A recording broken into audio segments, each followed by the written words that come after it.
going to read How Full is Your Bucket for Kids by Tom Rath and Mary Reckemeyer. Felix was putting one of the last blocks on his tower when his little sister came in. "I want to build with you," she said. Felix scowled. "Go away. You're too little." "I'm big." "Stay back. You'll knock it over." "I can be very careful." "Go play with your baby toys, Anna." Mm. Thwack. "Grandpa!" Grandpa shook his head. "Felix, you just dipped from your sister's bucket. Like everyone else, Anna has an invisible bucket. When it's empty, she feels bad, but when it's full, she feels great. Didn't you ever notice your own bucket?" Invisible bucket? Sometimes Felix couldn't quite tell when his grandfather was joking.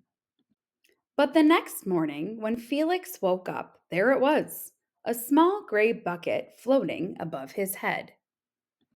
When Felix came down to have breakfast, his mom was in a hurry. "I've got a meeting this morning and it's almost time to go. Anna, sit still." Felix slipped and cocoa wheats scattered across the floor. "Felix!" yelled his mom. "You should have used the stool to reach that." Felix could feel his bucket tip and big invisible drips spill out. Drip, drip. "Ha ha!" Anna laughed as she crunched the cereal with her shoe. Drip. "Get the broom and clean that up before you miss the bus," scolded Mom. With the school bus honking, Felix quickly swept up the cocoa wheats and grabbed the last blueberry muffin. But before he could even take one bite, Buster jumped up and grabbed the muffin from his hand. Drip. "Hey, look at Felix's new backpack. My baby brother has one just like it." Drip. "Psst, Felix. Psst." Drip. "Watch out, shrimp." Drip. It was still morning, and Felix's bucket felt almost empty. As he watched his classmates walk into the room, he secretly hoped they would trip and fall. That's what it feels like when you have an empty bucket. Felix slumped into his seat and waited for something else bad to happen. Mrs. Bumblenickel walked slowly up to his desk and handed him a paper. He could hardly bear to look. "Felix, you wrote a wonderful story. Would you please share it with the class?" Felix grinned and felt a big drop land right in his bucket. Drop. The class grew quiet. They laughed at all the right places and oohed at the scary parts. When Felix finally read the end, everyone clapped, even Emily, who sat next to him and didn't usually like dinosaurs. Felix felt a whole shower of drops land in his bucket.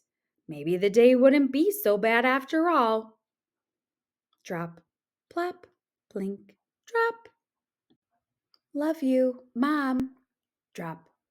"Team captains today are Veronica and Felix." Drop. "Nice cow." It's a dog. "Well, nice colors there, Felix." "Cool laser ant backpack, Felix." By afternoon, Felix's bucket was nearly full. At recess, when he looked around, Felix suddenly realized that his grandpa was right. Everyone else had a bucket too. "Let me help you." Drop, drop. "Here's your baseball. Catch." "Thanks, dude." Drop, drop.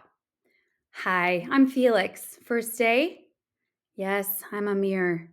Drop, drop. The strange thing was that for every drop he helped put in someone else's bucket, he felt another drop in his own bucket.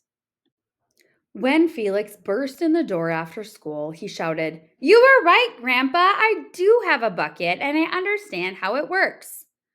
Then he saw Anna's torn doll. "Bad dog," he almost scolded. But then he thought, dogs might have invisible buckets too. "Your doll will be okay, Anna," said Felix. "Mom will fix her. Until then, do you want to help me build the tallest building in the world with my blocks?" And so they did.